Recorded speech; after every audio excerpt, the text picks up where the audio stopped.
Քանի որ գործընկերս երկար ներկայացրեց քաղաքական մոտիվները եւ քրոնոլոգիան, ես առավելապես խոսքս կկառուցեմ ներկայացված մեղադրանքի շրջանակներում, հաշվի առնելով, որ արդեն իսկ մեղադրողների կողմից մեղադրական եզրակացությունները ընթերցվել են։ Ուրեմն, ինչպես հիշում եք, ապացույցների ծավալը որոշելու հարցի ժամանակ, այստեղ պաշտպանները բոլորը իրենց վստահորդների մասով միևնույն հարցն էին տալիս, ասում էին, խնդրում ենք հստակեցնել, թե որ ապացույցը կոնկրետ մեղադրյալի համար, վերդիկտ կայացնելու համար, ինչ հանգամանք է հերքում կամ հաստատում։ Այդ հարցը ինչ-որ առումով, այսպես ասած, ձեր պատկերացմամբ միջանկյալ լուծմամբ, մեր պատկերացմամբ ամենևին չբավարարող մոտեցմամբ ներկայացվեց մեղադրողների կողմից, այսինքն մատնացույց արվեցին կոնկրետ գործի հատորներով այդ ապացույցները, բայց չմասնավորեցվեցին, թե կոնկրետ որ ապացույցը, կոնկրետ որ մեղադրյալին է վերաբերելու։ Ու այս իրավիճակից խուսափելու համար ես նաև որպեսզի հետագա ինչ-որ առումով քիչ դիտարժան դատավարությունը ավելի հասկանալի լինի թե դատավարության մասնակիցների, թե հանրության համար, ինչ եմ արել։ Ներկայացրած մեղադրանքները իրենց գործողություններով, այսինքն մենք ունենք երկու հանցակազմ, ահաբեկչություն նախապատրաստել եւ իշխանության զարթում նախապատրաստել։ Մասնագետները գիտեն, որ ամեն հանցակազմ պետք է ապացուցվի օբյեկտիվ եւ սուբյեկտիվ կողմի ապացույցներով։ Սարքել եմ այսպիսի ապացուցողական քարտեզներ, որտեղ մի կողմից ներկայացված են մեղադրյալների անունները, մյուս կողմից կոնկրետ այն էլեմենտները, որոնք ներկայացված են մեղադրանքում։ Դիցուկ վերցնենք ահաբեկչության մեղադրանքի օբյեկտիվ կողմը։ Մասնավորապես 10 գործողություն է, այսպես ասած, նկարագրված։ Խմբավորել եմ 10 գործողության մեջ։ Օրինակ, համար 1. 2000-ից ավելի անձանց հավաքագրում, քարտեզի ձեռքբերում Երևան քաղաքի, ինտերնետի բաժանարարների տվյալների ձեռքբերում, հազարավոր հրավիրատան միջոցների ձեռքբերում, աստղիկների ձեռքբերում, ներկերի ձեռքբերում, յուղերի ձեռքբերում, թաքստոցներում պահեստավորել եւ շարունակական հավաքագրում, հանդիպումներ, ելույթներ, որպեսզի զգոնությունը, պատրաստականությունը կամքն։ Այսինքն տարածիորեն վերցրած է այդ մեղադրանք, որ կա, բաժանած է եւ գրած են մեղադրյալների անունները։ Ես յուրաքանչյուր ապացույցը հետազոտելուց հետո խնդրելու եմ հանրային մեղադրողներին, որպեսզի այս օբյեկտիվ կողմն, այս սուբյեկտիվ կողմն է նույն ձևով, որպեսզի մատնացույց անեն, ասեն կոնկրետ այդ ապացույցը օբյեկտիվ կամ սուբյեկտիվ կողմի որ այս գործողություններից որ մեկն է հիմնավորում եւ որ մեղադրյալի, որպեսզի այն կարկանդակի հայտնի անեկդոտը չլինի, որ ամբողջ ապացույցները հետազոտենք, հետո որ ասենք բա ում էր վերաբերում, ասենք դե արդեն նշեցինք, որ բոլորին, խնդրելու եմ ամեն ապացույցի հետազոտումից հետո կոնկրետ մասնավորեցնել, օրինակ օբյեկտիվ կողմը, արդյոք օբյեկտիվ կողմն է հիմնավորում, թե սուբյեկտիվ կողմը եւ հստակորեն մատնանշել, որպեսզի վերջում նաեւ ձեր համար, այսպես ասած, վիզուալ ավելի պարզ կլինի, ես այդ գալչկաները կդնեմ, թե որ ապացույցը որն էր հիմնավորում։ Ու նաև այստեղ ահաբեկչության սուբյեկտիվ կողմի։ Խնդրելու ենք, եթե քանի որ հիմնականում խոսելու ենք, հետազոտվելու են ձայնագրություններ, ենթադրում եմ, որ դա բացառապես սուբյեկտիվ կողմն է հիմնավորելու եւ ասելու ենք, օրինակ, այս խոսակցությունը արդյոք վկայում էր անձանց կյանքից զրկելու մտադրության մասին, ով ուներ այդ մտադրությունը, Վահագն Չախալյանը ուներ այդ մտադրությունը, Լիդիա Մանթաշյանը ուներ այդ մտադրությունը,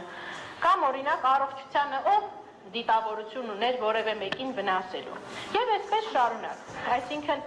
եւ ահաբեկչության, եւ իշխանություն զավթելու պարագայում։ Ու այստեղ այս Բաղդադումը կատարելու համար, որպեսզի ինձ համար էլ նաև գործընկերներից համար հասկանալի լինի, թե ինչ ենք հիմնավորելու, մի կարևոր հանգամանք էլ բացահայտեցի, Ինչի մասին նախորդ նիստին մի փոքր խոսել եմ, հիմա ավելի մանրամասն։ Ուրեմն նայեք, ըստ էության մենք ունենք երկու լեգենդ։ Մեկը դա ահաբեկչություն նախապատրաստելու լեգենդն էր, մյուսը իշխանությունը զավթելու։ Քանի որ ահաբեկչության գործեր ամեն օր չի, որ քննվում են Հայաստանի Հանրապետության դատարաններում, առավել ևս իշխանության զավթման, մի փոքր գիտական եւ իրավագիտական անդրադարձ։ Սա ըստ Ալեքս Շմիթի ահաբեկչության կատարման սխեման է, հոգեբանական, այսինքն ըստ էության նաև կփորձենք պրոյեկտենք այս մեղադրանքի մեջ, հասկանանք ի վերջո ինչ լեգենդ են փորձում հիմնավորել հանրային մեղադրողները։ Շմիթը ՄԱԿ-ի ահաբեկչության դեմ պայքարի հատուկ հանձնակատարն է եղել ժամանակին, այս պահին գլխավորում է միջազգային ահաբեկչության պայքարի ամենամեծ գիտահետազոտական կենտրոնը, այսպես ասած աշխարհում Շմիթի մակարդակի մի 3 հոգի կա, թե չկա, որը ահաբեկչության ֆենոմենը բացահայտել է կամ չի բացահայտել։ Ինչ է ասում Ալեքս Շմիթը։ Ալեքս Շմիթը ասում է, որ ահաբեկչության սխեման եռանկյունաձև է, այսինքն մի կողմում ահաբեկիչն է գտնվում, մյուս կողմում ուղիղ զոհն է, եւ երրորդ թևում գտնվում է վերջնական թիրախը։ Եթե փորձենք տեղավորել այսքան այս բան մեջ, ուղիղ զոհը, քանի որ ահաբեկչությունը հասարակության դեմ կատարվող հանցագործությունն է, հասարակությունն է, եւ վերջնական երրորդ զոհը, ով անմիջական բռնության կամ սպառնալիքի չի ենթարկվում, դա իշխանությունն է։ Ահաբեկիչը ահաբեկում է կամ բռնություն է գործադրում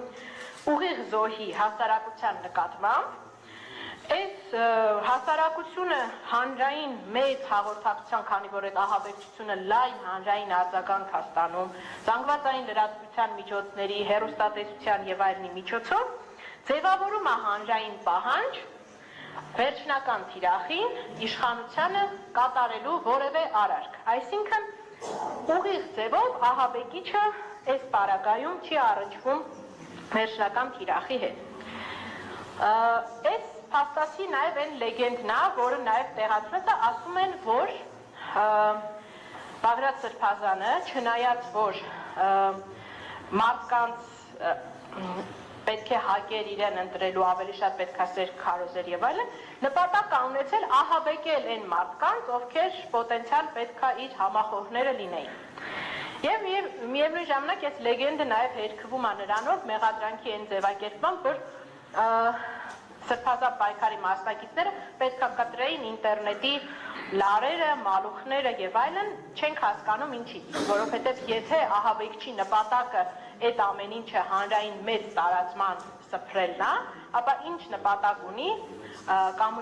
կոմունիկացիոն միջոցները խեղաթյուրելը։ Եվ այս լեգենդը կառուցված է առնվազն մեղադրական եզրակացությունում այն ձևակերպմամբ, որ այս բռնության տարերը, եթե կարող ենք իհարկե աստղիկներ սփռելը եւ յուղեր ներկեր սփռելը ավտոբուսների վրա մեկնաբանել որպես բռնության տարեր ուղղված հասարակության դեմ, ապա ըստ էության պետքա այսքանով միայն ահաբեկչության մեղադրանքով մեղադրական եզրակացությունը սահմանափակված լիներ, որովհետև ամեն ինչ ոնց որ թե ծածկում է, կա ահաբեկիչը, կա ահաբեկչության զոհը, դա ենթադրենք ավտոբուսների մեջ գտնվող մարդիկ էին, կա ձևավորված հանրային պահանջը եւ կա այդ իշխանություններին ուղղված պահանջը, որ խնդրում ենք հրաժարական տվեք կամ հեռացեք իշխանությունից, մենք գանք իշխանության կամ հեռացեք, չգիտեմ, այդ պահանջը կա։ Այդ դեպքում ինչ է ասում մեր քրեական օրենսգիրքը կամ տրամաբանությունը, թե ինչ գործ ունենք, երբ որ խոսում ենք իշխանություն զավթելու հանցակազմի մասին։ Կա պարզապես զավթող եւ զոհը, որը իշխանությունն է, այսինքն այդ բռնության կամ դրա սպառնալիքի զոհը պետք է իշխանությունը լիներ։ Հիմա այս տարակայում մենք մեղադրական եզրակացությունում տեսնում ենք, որ նախորդիվ էլ նշեցի։ Այս քրեական վարույթ նախաձեռնելու առիթը եւ հիմքը մեղադրյալների նկատմամբ քրեական հետապնդում հարուցելու օրը եղել է այդպիսի լեգենդ առ այն մասին, որ եւ Սրբազան պայքարը նախատեսում էր բռնության ենթարկել հասարակությանը եւ պատրաստվում էր բռնության ենթարկել իշխանության մարմիններին։ Դե այդ հասարակությանը կասենք օրինակ նշված է, որ պետական շենքեր ներխուժելու ըստ անհրաժեշտության տարբեր պաշտոնատար անձանց նկատմամբ բռնություն գործադրելու, նրանց առևանգելու, հարկ եղած դեպքում նրանց ֆիզիկապես ոչնչացնելու եւ նման գործունեություն արդարացնելու համար զոհերին որպես պետական դավաճան ներկայացնելու կեղծ թեզեր ներկայացնել եւ այլն։ Այսինքն տեսնում ենք, որ նախապես նաեւ այդ լեգենդն է հյուսվել, որ այս մարդիկ պետքա նաեւ հենց զոհ դարձնեին իշխանության մարմիններին եւ ներկայացուցիչներին։ Բայց մեղադրանքում արդեն, որը 18 անգամ հնչեցվեց այս դատական նիստերի դահլիճում, նման ձևակերպումները ըստ էության զեղչվեցին։ Այսինքն դառավ, որ զուտ այդ աստղիկներ սփռելու, հանրությանը ահաբեկելու գործողությունը ինքնին պետք է հանգեցներ իշխանության կազմալուծմանը։ Ես այստեղ առնվազն տրամաբանական սխալ եմ տեսնում, որովհետև ինչքան ահաբեկչագիտական նախադեպեր փորձեցի նայել, չպատկերացրեցի մի իրավիճակ, երբ որ ավտոբուսի դիմաց աստղիկներ սփռելով հնարավոր է հանրային իշխանությանը կազմալուծել։ Կարելի է պահանջ ներկայացնել, բայց իրական կազմալուծման վտանգ, որպեսզի այդ գործողությունները ստեղծեին, ես նման տրամաբանական շղթա չկարողացա ստեղծել։ Արդյունքում տեսա ինչ զուտ իրավական առումով։ Այսինքն մենք այստեղ մեղադրական եզրակացության բարույթի մեջ, գիտեմ իհարկե, որ դատավարական իմաստով հիմա կասեք, որ դրա ժամանակը չի, բայց հենց հիմա հայտարարում եմ, որ դիտարկեք առնվազն իշխանության զավթելու մեղադրանքից հրաժարվելը։ Տեսնենք, գոնե լավ, այդ ահաբեկչությունը կա, թե չէ, որովհետև նկարագրության բաժնում ըստ էության առկա չեն իշխանությունը զավթելու ձևակերպումներ եւ կա այսպիսի տրամաբանական սխալով շղթա, որն ասում է, որ պետք է հանրության շրջանում ստեղծվեր քաոս, դա դարձներ անկառավարելի վիճակ, ենթադրենք ինչ-որ մարդիկ խառնված են, ահաբեկված են, աշխարհում շատ է, բայց ինչով է այդ վիճակը կազմալուծելու իշխանությունը, բնականաբար այս մասով որևէ մեկնաբանություն առկա չի։ Այս ալինելու, ես ասում եմ, չնայած թեև չի անում, կարանք քննարկենք հանրային մեղադրողների հետ իշխանություն զավթելու մեղադրանքից հրաժարվելը, բայց ես ասեմ, որ այդ նույն ապացուցողական քարտեզը պատրաստված է նաև իշխանություն զավթելու համար, որը ենթադրելու է բռնություն, բռնության անմիջական սպառնալիք, հենց իշխանության դեմ ուղղված, այլ չնախատեսված եղանակի պարզաբանում ու կոնկրետ, այսինքն ոնց է այդ աստղիկներ սփռելը, յուղեր լցրելը հանգեցնելու ըստ մեղադրանքի կառավարության եւ ազգային ժողովի լիազորությունների դադարեցմանը։ Այս բոլոր հարցերի վերաբերյալ յուրաքանչյուր իմ կողմից առնվազն այս ապացույցների հետազոտման փուլում իմ դերակատարումը լինելու է մեղադրանքի կողմի ներկայացված յուրաքանչյուր ապացույցից հետո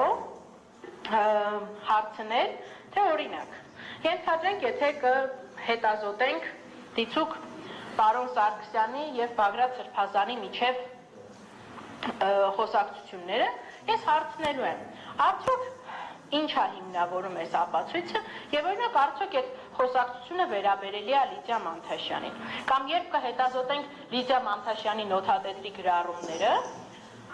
ես կհարցնեմ, թե ինչքանով է դա վերաբերում օրինակ Հրայր Սարգսակին եւ այսպես շարունակ, որպեսզի մենք էլ հետագայում կարողանանք հասկանանք թե ինչու գործ ունենք Վճռաբեկ դատարանի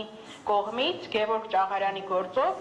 սահմանված անընդունելի մեղադրանքի հասկացության հետ, որը ասում է, որ անընդունելի է, երբ հանցանքը մի խումբ անձանց կողմից կատարված լինելու դեպքում հանցակիցներին ներկայացվում է միևնույն մեղադրանքը առանց հստակեցնելու նրանցից յուրաքանչյուրի կոնկրետ գործողությունները, հանցագործությանը նրանցից յուրաքանչյուրի մասնակցության բնույթն ու աստիճանը։ Շնորհակալություն։